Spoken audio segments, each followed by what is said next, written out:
नमस्कार, वीकेबी मराठीच्या दुपारच्या बातमीपत्रात आपलं स्वागत आहे। तर सर्वप्रथम बघूया आजच्या ठळक घडामोडी।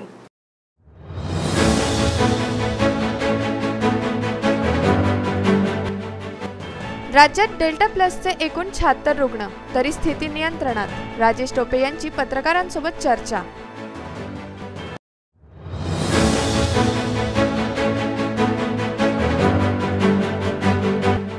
पोलीस उपनिरीक्षक अनिल मुळे गळफास प्रकरणाला आता वेगळेच वळण, निष्पक्ष तपासण्याची मागणी।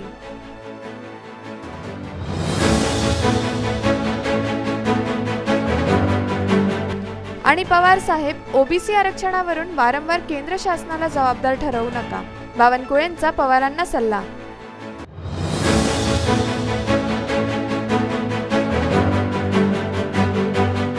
आजच्या ठळक घडामोडींनंतर आता सविस्तर वृत्त।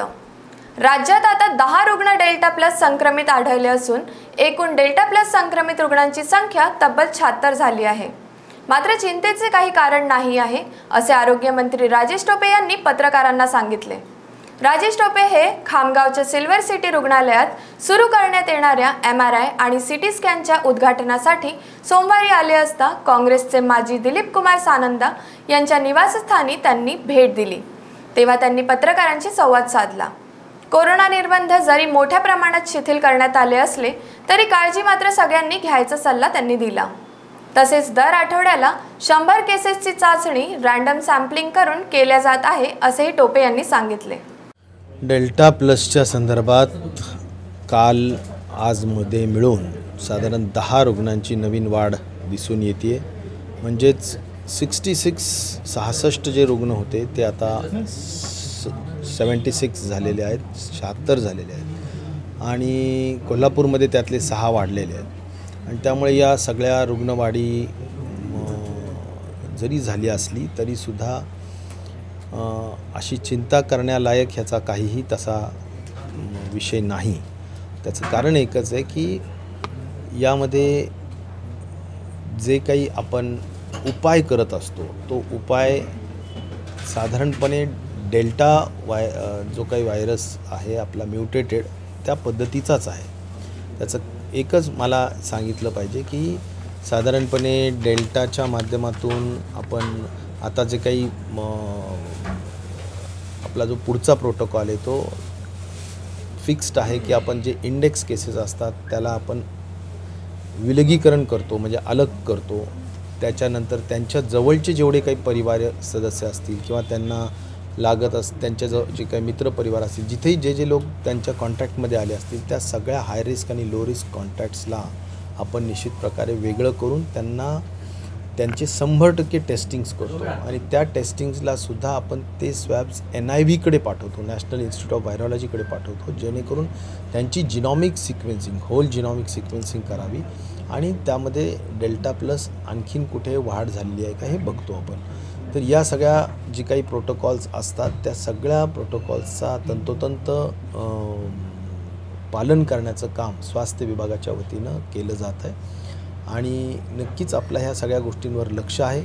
मी सांगितलं पूर्वी तशाच पद्धतीनं दर आठवड्याला 100 केसेस प्रति जिल्हा आपण रँडम सॅम्पलिंग घेतो आणि हा जो एक प्रोजेक्ट आहे जो Indian council for medical research आणि director medical education and research government of Maharashtra यांच्या संयुक्त विद्यमाने सध्या सुरू आहे आणि मला वाटतं की यावर आम्ही अत्यंत बारकाईने लक्ष ठेवून आहोत आणि त्यामुळे जो काही उपचार असतो तो सुद्धा त्याच पद्धतीचा उपचार आहे। त्यामुळे तसा उपचारामध्ये सुद्धा आणि सिम्पटम्समध्ये सुद्धा डेल्टा प्लसमध्ये फार काही फरक नाही आणि त्यामुळे काळजी करण्याचा विषय जरी नसला तरी आपण लक्ष ठेवलं पाहिजे। मी पुन्हा एवढंच आवाहन करेल की कुठल्याही परिस्थितीत आपण कोविड अप्रोप्रिएट बिहेवियर चालूच ठेवावं। अमरावती पोलीस आयुक्तालयातील पोलीस उपनिरीक्षक अनिल मुळे यांच्या आत्महत्या प्रकरणाला वेगळं वळण लागलं आहे। सध्या PSI मुळे यांची एक ऑडिओ क्लिप व्हायरल होत आहे। ही क्लिप हिंगोली येथील जिल्हा प्रशासन अधिकारी रामदास पाटील यांच्याशी झालेल्या संभाषणाची असून यात त्यांनी DCP शशिकांत सातव व DCP विक्रम साळी यांनी एकाच गुन्ह्यासाठी 2दा शिक्षा केल्याचा उल्लेख आहे। अनिल मुळे आत्महत्या प्रकरणी रामदास पाटील यांनी पोलिसांनी या घटनेचा निष्पक्ष तपास करावा अशी मागणी केली। ते म्हणाले की अनिल मुळे व्यसनाधीन होते. एका महिलेसोबत काही दिवसांपूर्वी त्यांचा वादही झाला होता, पण ते प्रकरण पूर्णतः मिटले होते.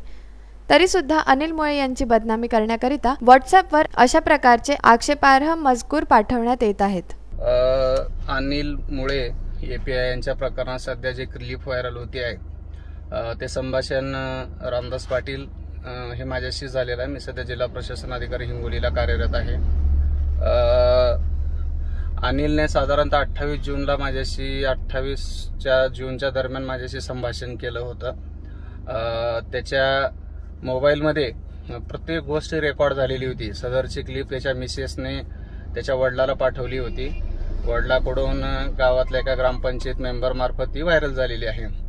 आणि या बाबीमध्ये जे अनिलनं सांगितलेलं आहे त्यामधल्या बऱ्याचशा गोष्टीवरती या खूप धक्कादायक आहेत.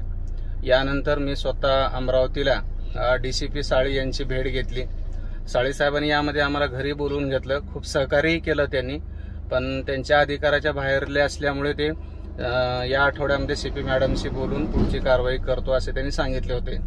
पण परंतु मूळ मुद्दा असा आहे की हा 9वा आयवा असताना कोण संबंधित अधिकारी असतील त्यांनी यांना नोटीस काय दिली, नोटीसच्या अगोदर कारवाईच्या अगोदर नोटीस दिली का, खुलासा मागितला का, तिथले जे आत्ताचे फैजपुरा काय कोणतं पोलीस स्टेशन आहे तिथले जे मेसराम नावाचे PI आहेत त्यांनी अनिलना प्रचंड त्रास दिला होता. अनिलने ही गोष्ट मलाही सांगितलेली होती आणि ते जॉईन करून घेत नव्हते. गेल्यानंतर ते त्याला बराच वेळ मानहानी करायची असं अनिलनं सांगितलेलं होतं.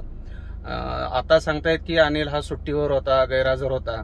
पण एखादा कर्मचारी सुट्टीवर आहे, गावात आहे, तर तिथल्या तिथं कॉन्स्टेबल पाठवून त्याचं खरोखर का सुट्टीचं कारण आहे, कशामुळे बाहेर आहे, तब्बल 7 वर्ष तो तिथं सेवा दिलेला एक वर्ग 2चा अधिकारी असताना त्याच्याकडे इतकं दुर्लक्ष त्यांनी का केलं, हा एक चिंतनाचा विषय आहे.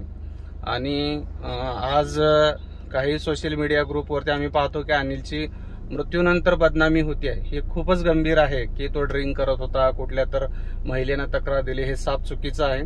ड्रिंक आणि ह्या तक्रारी ह्या कुठल्या या डिपार्टमेंटमध्ये माझ्या मताने गौण आहेत.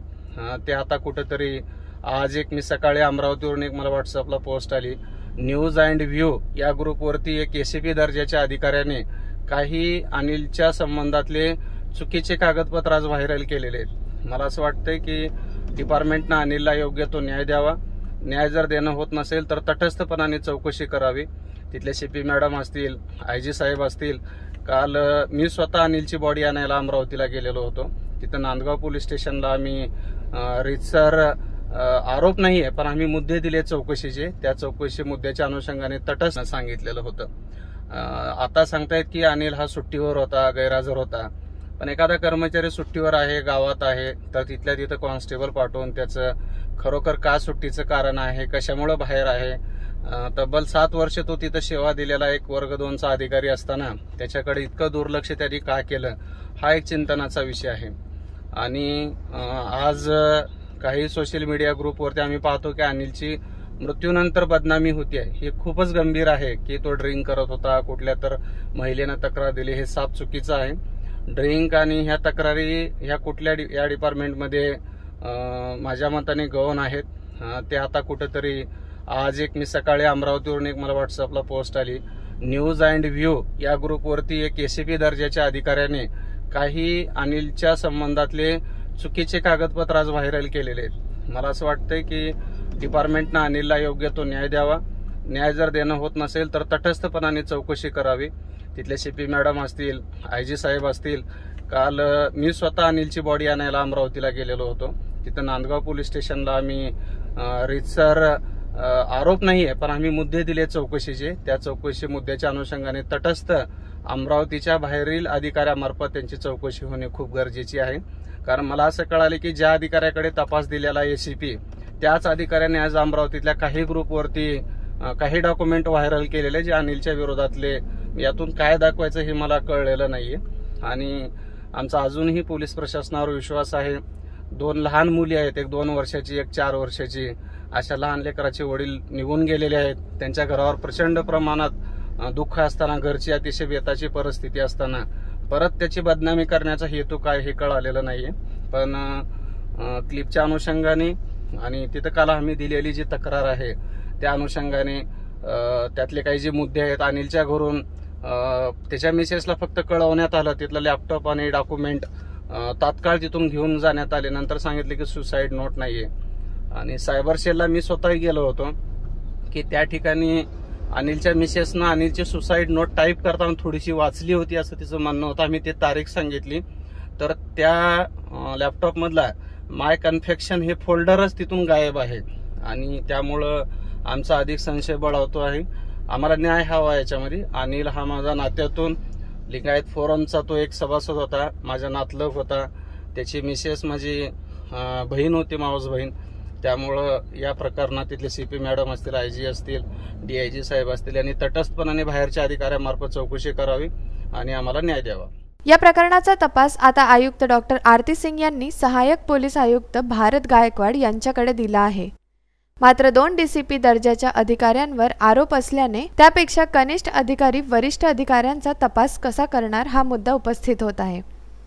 मात्र सहाय्यक पोलीस आयुक्त गायकवाड यांनी दोन्ही DCPवर केलेले आरोप फेटाळले आहे. अमरावती शहरातील PSI मुळे यांनी 13 ऑगस्टला आत्महत्या केलेली आहे फाशी घेऊन. तर त्या संदर्भाची चौकशी माननीय पोलीस आयुक्त मॅडम यांनी माझ्याकडे दिलेली आहे. त्यांच्या मृत्यूनंतर सोशल मीडियावर एक त्यांची संभाषणाची एक क्लिप व्हायरल झालेली आहे. ती क्लिप मी स्वतः ऐकलेली आहे आणि त्यातल्या प्रत्येक मुद्द्यावरची चौकशी मी स्वतः करत आहे. त्याच्यामध्ये एक 2-3 मुद्दे होते की त्याला एकाच प्रकरणामध्ये 2दा शिक्षा दिलेली आहे, परंतु प्राथमिक चौकशीमध्ये असा कुठलाही प्रकार आढळून आलेला नाही. त्यांना ज्या शिक्षा दिलेल्या आलेल्या आहेत त्या वेगवेगळ्या कारणासाठी वेगवेगळ्या अधिकाऱ्यांनी वेगवेगळ्या वेळी दिलेल्या आहेत. त्यामुळे एकाच गुन्ह्यासाठी 2 वेळा शिक्षा दिली असं म्हणता येणार नाही. त्याच्यानंतर त्यांचा आणखी एक मुद्दा होता की ते जॉईन व्हायला आले परंतु त्यांना जॉईन करून घेतलं नाही. परंतु तसाही प्रकार नाही आहे, कारण जेव्हा ते जॉईन व्हायला आले त्यावेळी क्लार्क हे नोटिंग घेऊन मान्य CP मॅडमकडे जात असतात, कारण त्यांचा पिरियड खूप जास्त होता. परत त्या दिवशी ते आले होते, परंतु नोटिंग पुटअप झाल्यानंतर ते मॅडमना न भेटता स्वतःच निघून गेले. त्यामुळे ते जॉईन झालेले नाहीत किंवा त्यांना जॉईन करून घेता आलेलं नाही. आणखी एक मुद्दा होता की त्यांचं प्रमोशन झालेलं असताना त्यांना प्रमोशनवर सोडलेलं नाही. परंतु त्यांना जी शिक्षा देण्यात आलेली होती त्यापैकी एक शिक्षा होती की त्यांची 1 वर्षाची वेतनवाढ रोखलेली होती आणि ती शिक्षा चालू झालेली होती. दरम्यानच्या काळात त्यांचं APIचं प्रमोशन आलं आणि त्यांची CIDला बदली झाली. प्रमोशन आल्यानंतर त्यांना शिक्षा चालू असल्यामुळे माननीय DG साहेबांच्या पत्रानुसार त्यांना आपल्याला प्रमोशनवर सोडता आलेलं नाही. हे त्यातलं महत्त्वाचं कारण, हे खरं कारण आहे. याच्या व्यतिरिक्त प्राथमिक चौकशीमध्ये त्यांच्याविरुद्ध एका महिलेने गंभीर स्वरूपाची तक्रार केलेली आहे आणि ती महिला त्यांना सतत त्रास देत होती असं प्राथमिक स्वरूपात दिसून आलेलं आहे. याबाबतचे उर्वरित जे मुद्दे आहेत त्याबाबत स्वतंत्रपणे चौकशी चालू करण्यात आलेली. त्यांचे भाऊ आणि इतर नातेवाईक जे त्या दिवशी आलेले होते त्यापैकी त्यांनी सांगितलेलं होतं की बाबा त्याचा मोबाईल, त्यांचा लॅपटॉप हे आमच्या समोर खोला. तर त्याप्रमाणे आपण त्यांना खोलून दाखवलेलं आहे. अशी कुठलीही सुसाईड नोट आपल्याला मिळालेली नाही. लॅपटॉपमध्ये सुद्धा काही आक्षेपार्ह मिळालेलं नाही. SMS किंवा व्हॉट्सॲप ओपन झालेलं नाही त्यातलं, परंतु SMS ओपन झाले, पण त्याच्यातही काही आक्षेपार्ह कुठली गोष्ट आढळून आली नाही. त्यांनी जे मुद्दे उपस्थित केलेले आहेत त्या प्रत्येक मुद्द्यावर आपण OBC आरक्षणावरून राष्ट्रवादी काँग्रेस पक्षाचे प्रमुख शरद पवार यांना भाजपाचे प्रदेश महासचिव चंद्रशेखर बावनकुळे सल्ला देताना म्हणाले की OBC आरक्षणावरून वारंवार केंद्र शासनाला जबाबदार ठरवणे चुकीचे आहे. शरद पवार यांचं बयान हे राज्यातील OBC समाजावर एक प्रकारचा अन्यायच आहे. राज्य शासनाने लवकरात लवकर इम्पेरिकल डाटा तयार करण्याच्या सूचनाही बावनकुळे यांनी दिल्या. केंद्राने राज्याला वाढवून दिलं, ताट वाढवून दिलं. माननीय मोदीजींनी 127वी घटना दुरुस्ती करून राज्याला संपूर्ण OBC बद्दलचे अधिकार दिले. पण शरद पवार साहेबांनी हे सांगताना विसरले की केंद्राने ताट वाढलं, राज्यांनी OBC समाजाचं ताट जे आहे थांबून ठेवलं. ताट वाढलेलं त्या ठिकाणी जेवायला सुरुवात करू दिली नाही. आणि म्हणून मला असं वाटतं की शरद पवार साहेबांनी केंद्रावर दोष देण्यापेक्षा राज्याला सूचना द्यायला पाहिजे होत्या की ओबीसी आयोगाने राज्य सरकारला 28 जुलैला जो प्रस्ताव दिला तो प्रस्ताव तातडीने मान्य करा आणि ओबीसी समाजाला न्याय द्या अशा सूचना शरद पवार साहेबांकडून अपेक्षित होत्या। पण शरद पवार साहेबांनी काल ओबीसी समाजाला पुन्हा दुखवलं, ओबीसी समाजावर अन्यायकारक भूमिका घेतली आणि जर केंद्र सरकारने क्लिअर राज्याला जर आदेश दिले आहेत, राज्याला जर अधिकार दिले आहेत, तर आता माननीय शरद पवार साहेबांनी असं बोलणं हे राज्याच्या ओबीसी समाजावर अन्यायकारक आहे।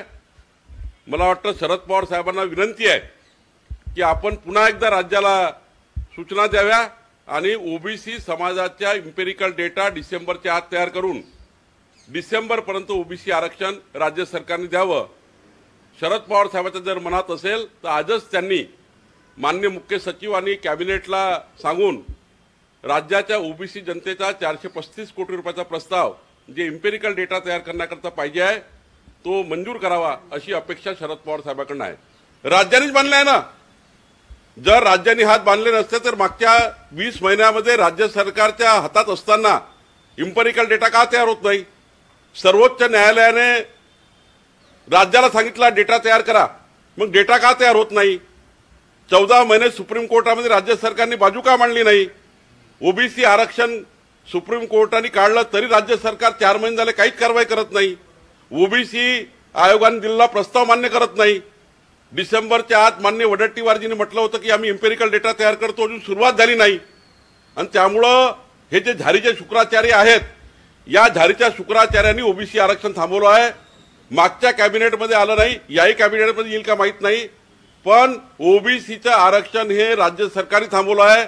माननीय पंतप्रधान मोदीजींनी यांना ताट वाढून दिलं। जेवणाचं जे ओबीसी समाजाला ताट होतं ते हुसकावण्याचं काम राज्य सरकार करत आहे। माननीय मोदीजींनी तर राज्याला संपूर्ण अधिकार दिले, पण राज्य सरकार आता मागे पडत आहे आणि ओबीसीला आरक्षण मिळत नाहीये।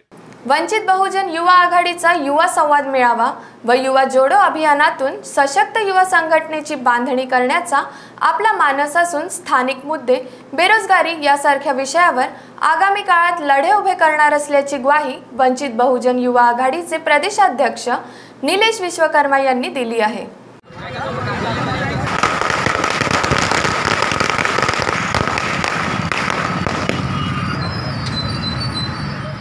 युवा संवाद मेळाव्यानिमित्त आयोजित पत्रकार परिषदेत ते बोलत होते।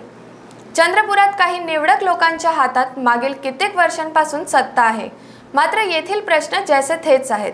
त्यामुळे येथील महानगरपालिकेत सत्ता बदल करून वंचित घटकांना सत्तेत बसवणार असा ठाम विश्वासही त्यांनी व्यक्त केला। या मेळाव्याला वंचित बहुजन आघाडीचे प्रदेश महासचिव राजेंद्र पातोळे व इतर प्रदेश सदस्य उपस्थित होते। मेळाव्याआधी वंचित बहुजन आघाडीतर्फे शेकडो युवकांनी मोटरसायकल रॅली काढली होती।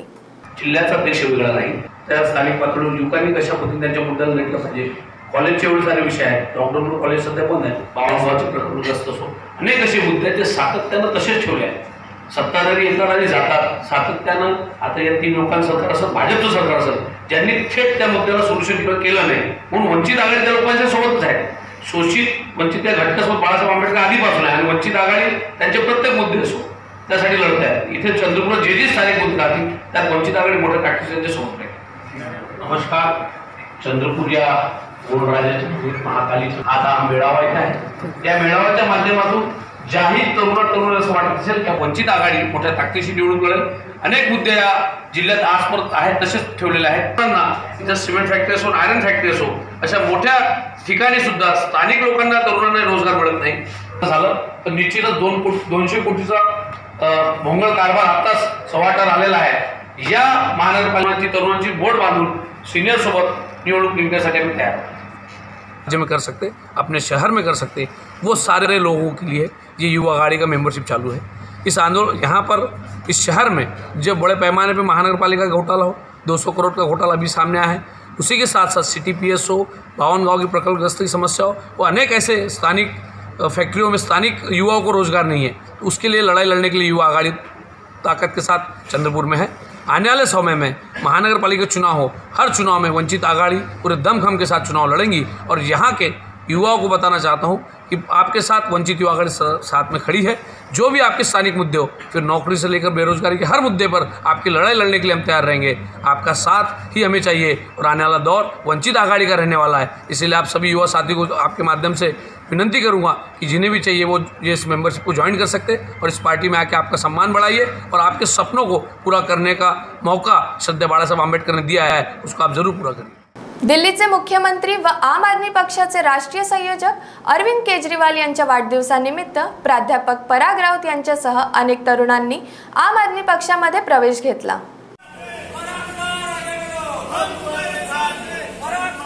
दिल्लीचे मुख्यमंत्री अरविंद केजरीवाल यांच्या वाढदिवसानिमित्त वर्धा येथील विठ्ठल रुक्मिणी सभागृहात सदस्यता नोंदणी अभियान राबविण्यात आले। यावेळी जिल्ह्यात शिक्षण क्षेत्रात आपली अमिट छाप उमटविणारे प्रिझम अकॅडमीचे संचालक प्राध्यापक पराग राऊत यांनी आम आदमी पक्षात प्रवेश केला। सोबतच वर्धा जिल्ह्यातील असंख्य कार्यकर्त्यांनीही आम आदमी पक्षात प्रवेश करून अरविंद केजरीवाल यांना वाढदिवसाची भेट दिली। मी बऱ्याच दिवसापासून आपल्या कामात व्यस्त होतो आणि न्यूट्रल होतो पॉलिटिक्सपासून, बट ज्या प्रकारच्या गोष्टी माझ्या निदर्शनास आल्या आणि मला कुठेतरी वाटलं की माझ्या शिक्षणाचा काहीच फायदा होऊन नाही राहिलेला, मी फक्त मुलांना शिकवत आहे 25 वर्षापासून। आज आंबेडकरांनी जर हेच विचार केला असता तर ते फक्त त्यांच्या शिक्षणाच्या भरोशावर एक स्वतः काही व्यावसायिक किंवा नोकरीदार बनले असते।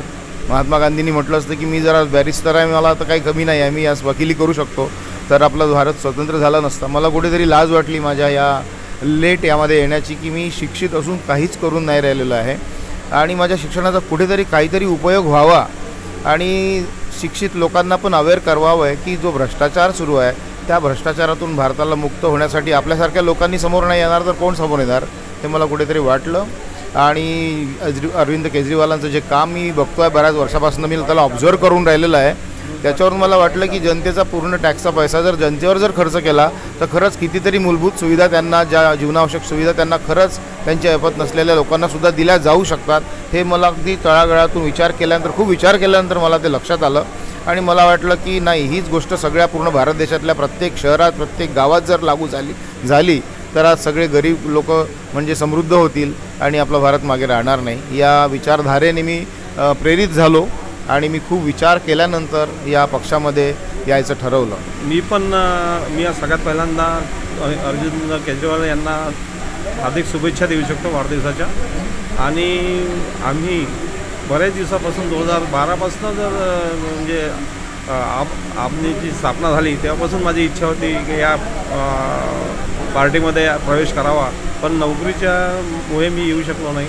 त्यामुळे मी आज त्यांच्या वाढदिवसाच्या निमित्त आज मला इथे या पार्टीमध्ये प्रवेश मिळाला, ते माझं भाग्य समजतो।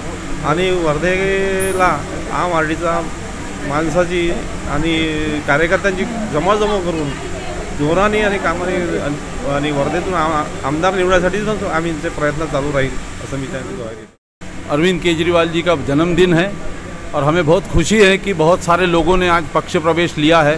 सिर्फ वर्धा में नहीं, बाजू के तालुका में लगी हुई तालुका में भी पक्ष प्रवेश लिया।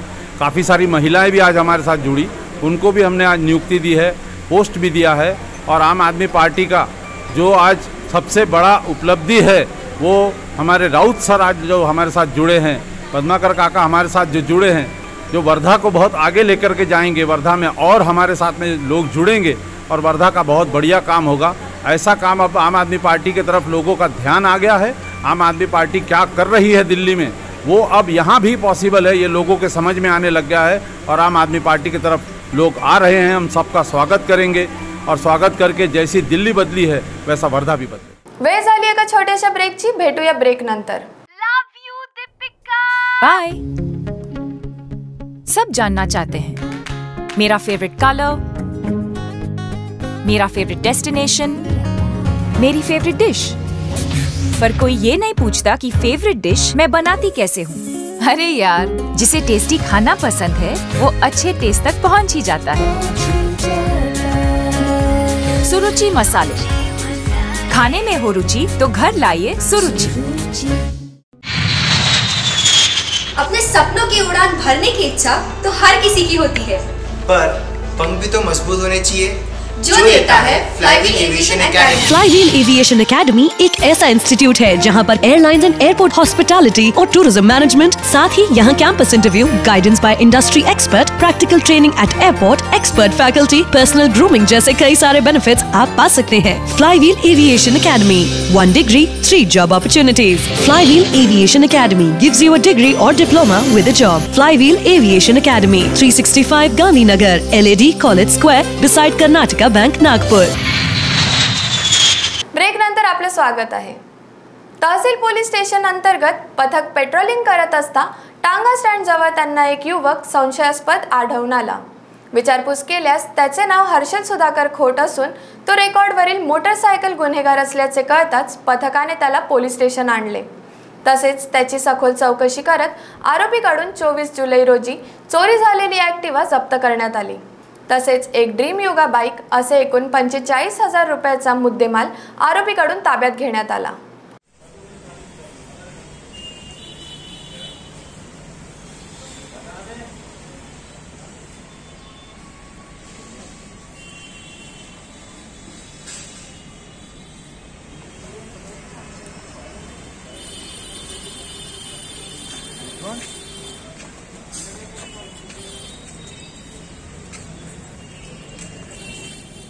आमच्या मार्गदर्शनाखाली आमचे अधीनस्थ पथक पोलीस हवालदार प्रमोद शनिवारे, शंभू किरार, यशवंत डोंगरे आणि स्टाफ हे काल पेट्रोलिंग करत असताना त्यांना टांगा स्टँड चौकात एक इसम संशयास्पद दिसून आला।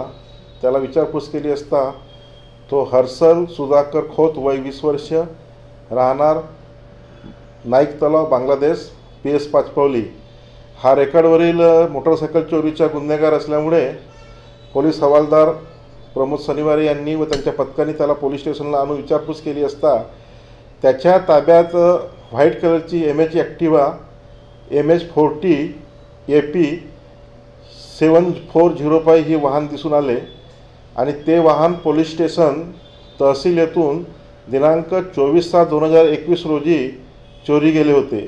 फिर्यादी रमेश नारायणराव गोन्नाडे, वय 45 वर्ष, पाचपावली, पहिला फाटक, रहिवासी हे जागनाथ बुधवारी करता काही कामाने व्हाईट ॲक्टिवा गाडीने आले होते आणि दुकानात गेले असता त्या दरम्यान त्यांची गाडी चोरून नेली होती। त्या संदर्भात पोलीस स्टेशन तहसील येथे अपराध नंबर 529/21 कलम 379 भादवीने गुन्हा नोंद केला होता। ती चोरीची गाडी असल्यामुळे त्याला त्या गुन्ह्यात अटक करून आमच्या पथकाने आरोपीला सखोल विचारपूस केली असता आरोपी हर्षल सुधाकर खोत, वय 20 वर्ष, राहणार नाईक तलाव, बांगलादेश, PS पाचपावली याने कबूल केले की त्याने 26 जानेवारी 2021 रोजी अग्रेसन भवनजवळ महाराष्ट्र बँकेसमोर एक ड्रीम युगा काळ्या रंगाची गाडी होती जिचा क्रमांक MH49Y 5032 हा होता। ती 30,000ची गाडीसुद्धा चोरून काम झाल्यावर लावारीस फेकून दिली असे त्याने आपल्या तपासात सांगितले। आरोपी हर्षल सुधाकर खोत याच्याकडून एक ॲक्टिवा गाडी आणि एक ड्रीम गाडी असा 45,000 रुपयाचा मुद्देमाल जप्त केलेला आहे। आरोपी हा रेकॉर्डवरील गुन्हेगार आहे। त्याला विद्यमान कोर्टात पुटअप करून अजून आरोपीने किती चोरीच्या गाड्या चोऱ्या केल्या आहेत आणि आरोपीकडून अजून काही गुन्हे डिटेक्ट होतात त्याचा तपास केला जाईल। Amazon कंपनीमध्ये काम करणाऱ्या युवतीची पार्सल बॅग चोरी करणाऱ्या युवकाला हुडकेश्वर पोलिसांनी अटक केली आहे। अटकेनंतर आरोपीने खळबळजनक खुलासा केला की वेळेत पार्सल न मिळाल्यामुळे कंपनीने ग्राहकांना पैसे परत दिले होते। आरोपीने चोरी केलेले पार्सल स्वतः ग्राहकांच्या पत्त्यांवर पोहोचवले असता ग्राहकांनी त्याच्याजवळील पार्सल घेऊन आरोपीला पैसे दिले। पार्सल बॅग चोर स्वप्नील दंदी याने पोलिसांना माहिती देताना सांगितले की त्याने पूर्वी ॲमेझॉन व झोमॅटो कंपनीत डिलिव्हरी बॉय म्हणून काम केलं आहे। अयोध्यानगर येथील खुशबू गुप्ता ॲमेझॉन कंपनीत डिलिव्हरीचं काम करते। 31 जुलैला ती तुकडोजी चौकातील धनश्री अपार्टमेंटमध्ये पार्सल द्यायला गेली असता तिने पार्सलची जड बॅग खालीच ठेवली। या दरम्यान स्वप्नीलने ती बॅग चोरी केली। या बॅगमध्ये 16 पार्सल होते। बॅग चोरी झाल्याचं लक्षात येताच खुशबूने हुडकेश्वर पोलीस ठाण्यात तक्रार नोंदवली। पोलिसांनी CCTV फुटेजवरून आरोपीचा पत्ता लावला व त्याला आपल्या ताब्यात घेऊन त्याची चौकशी केली असता स्वप्नीलने आपला गुन्हा मान्य केला। सोबतच ग्राहकांना चोरी केलेले पार्सल डिलिव्हरी करून त्यांच्याकडून पैसे घेतल्याचंही सांगितलं। हे पैसे त्याने मौजमजेसाठी वापरले। स्वातंत्र्यदिनी आपले विविध कार्यक्रम आटोपून नागपूर जिल्ह्याचे पालकमंत्री डॉक्टर नितीन राऊत आपल्या निवासस्थानी परत जात असताना त्यांनी आपल्या कार्यकर्त्याच्या नाश्ता टपरीवर अल्पपोहाराचा आस्वाद घेतला। संतोष खडसे असं या कार्यकर्त्याचं नाव असून पालकमंत्र्यांनी संतोष व त्याच्या मुलीची आस्थेने विचारपूस केली। तसेच संतोषच्या मुलीला शिकून मोठी अधिकारी हो असा मौलिक सल्लाही दिला। एरवी नेत्यांविषयी जनसामान्यांची सकारात्मक भूमिका दिसून येत नाही, मात्र याला डॉक्टर नितीन राऊत अपवाद आहेत। कार्यकर्ता हाच पक्षाचा कणा असतो याची जाणीव पालकमंत्र्यांना आहे। पालकमंत्र्यांनी संतोषच्या टपरीवर दिलेल्या भेटीमुळे परिसरात सर्वत्र संतोषच्या टपरीची चर्चा होती। नागपूरच्या पाचपावली पोलीस स्टेशन अंतर्गत 15 ऑगस्ट रोजी ड्राय डे असता अनिकेत धानोरकर याच्याकडून अवैध दारू जप्त करण्यात आली असून पोलिसांनी एकूण 77,400 रुपयांचा मुद्देमाल एका वाहनाबरोबर जप्त केला। ज्ञात हो कि 15 अगस्त के दिन सरकारी फरमान के मुताबिक ड्राई डे होता है। बावजूद इसके पांचपौली पुलिस के एक पथक को अनिकेत धानोरकर द्वारा शराब बेचे जाने की बात पता चली, जहां पुलिस ने सागर बार के पीछे रहने वाले अनिकेत को शराब की बोतल के साथ रंगे हाथों गिरफ्तार किया, जिसकी तलाशी लेने पर उसके पास से एक कोयता भी बरामद किया गया है। जबकि अनिकेत धानोरकर पर इससे पहले भी आपराधिक मामले दर्ज होने की जानकारी पांचपौली पुलिस द्वारा प्राप्त हुई है। काल 15 ऑगस्ट निमित्ताने ड्राय डे जाहीर करण्यात आला होता मान्य कलेक्टर साहेबांकडून। तर ड्राय डे असताना सुद्धा एक इसम चोरून दारू विकत आहे अशी आम्हाला माहिती मिळाली। त्यावरून डीबी स्टाफ आणि DB staff in charge API Chandrakant Kose ते स्टाफसह साईबाबा चौक NSVN फुलवारी ही जी शाळा आहे त्याच्यासमोरील वैशाली नगर येथे तो दारू विकत आहे अशी माहिती मिळाली होती आम्हाला। आम्ही सापळा टाकून त्याला पकडलं। त्याच्याजवळ एका नायलॉनच्या पोत्यामध्ये दारू मिळाली आम्हाला इंग्लिश, आणि सोबतच त्याच्या गाडीची आम्ही झडती घेतली तर त्याच्या गाडीमध्ये एक कोयतासुद्धा मिळाला। त्याच्याबद्दल माहिती घेतली तर तो रेकॉर्डवरचा आरोपी आहे असं आम्हाला दिसून आलं। तर आम्ही त्याच्याविरुद्ध आरोपीविरुद्ध प्रोहिबिशन आणि आर्म ॲक्ट दोन्ही कायद्यासह गुन्हा दाखल करून दारूमाल आणि वाहन आणि तो कोयतासुद्धा जप्त केलेला आहे आणि आरोपीला अटक करून आज मान्य न्यायालयासमोर हजर करत आहोत। सर, एकूण किती रुपयाचा मुद्देमाल होता? अजून याच्या जे आरोपी आहेत त्याच्याविरुद्ध काही गुन्हे दाखल होते का पुढील काही असं काही काय सांगताय? आरोपीचा क्राईम रेकॉर्ड आहे आणि टोटल त्याच्याकडून आम्ही 77,400 रुपयाचा मुद्देमाल जप्त केलेला आहे वाहनासह। सोमवारी नागपुरातील संविधान चौकात नागपूर महानगरपालिका व राज्य शासनाविरोधात अस्थायी कर्मचाऱ्यांनी बदलाव आंदोलनाला सुरुवात केली। कोरोना काळात राज्य सरकारच्या आदेशानुसार मनपा आयुक्तांनी मनपाच्या अस्थायी कर्मचाऱ्यांची कामावरून कपात केली। तेव्हापासून ते आजतागायत या अस्थायी कर्मचाऱ्यांनी आपल्या विरोधात होणाऱ्या अन्यायाविरुद्ध आवाज उठवण्याचा प्रयत्न केला, मात्र त्यांच्यावर झालेल्या अन्यायाची साधी दखलही घेण्यात आली नाही। त्यामुळे संतप्त होऊन या कर्मचाऱ्यांनी बदलाव आंदोलनाचे आधार घेऊन महानगरपालिकेविरुद्ध रोष व्यक्त केला। नमस्कार, मेरा नाम यश गौरखेड़े, मैं राष्ट्रीय अध्यक्ष और संस्थापक हूँ बदलाव आंदोलन का। जैसे कि आप सभी को पता है कि पिछले 1.5 महीनों से 45 दिनों से नागपुर का युवा और नागपुर के नागरिक रास्तों पर उतर के अपने रोज़गार के लिए और नागपुर की स्वास्थ्य के लिए आंदोलन कर रहे हैं, संघर्ष कर रहे हैं।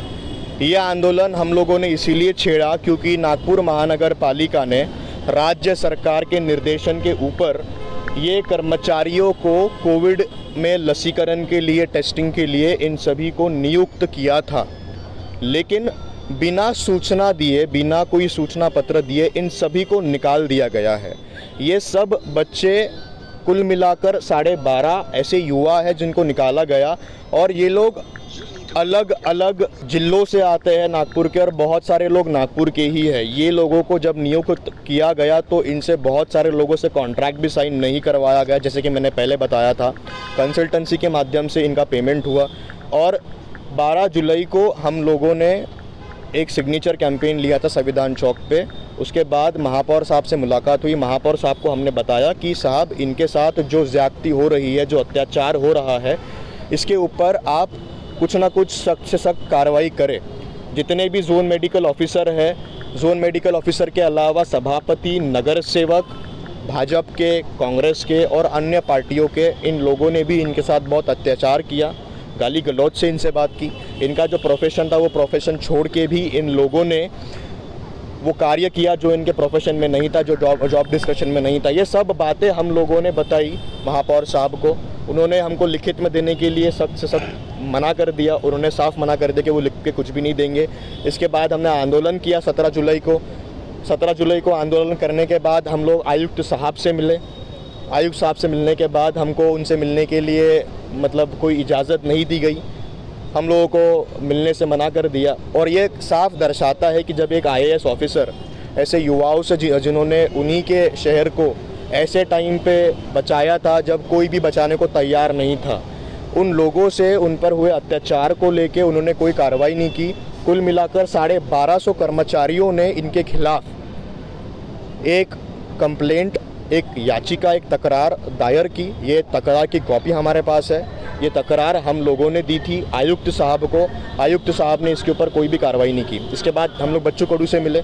बच्चू कडू जी ने बोला कि हम लोग 3 दिन के अंदर इसके ऊपर कोई ना कोई बैठक लेंगे। तर आता VKB मराठी न्यूज मध्ये एवढंच. पुन्हा भेटूया काही नवीन घडामोडींसह. बघत राहा VKB न्यूज. नमस्कार.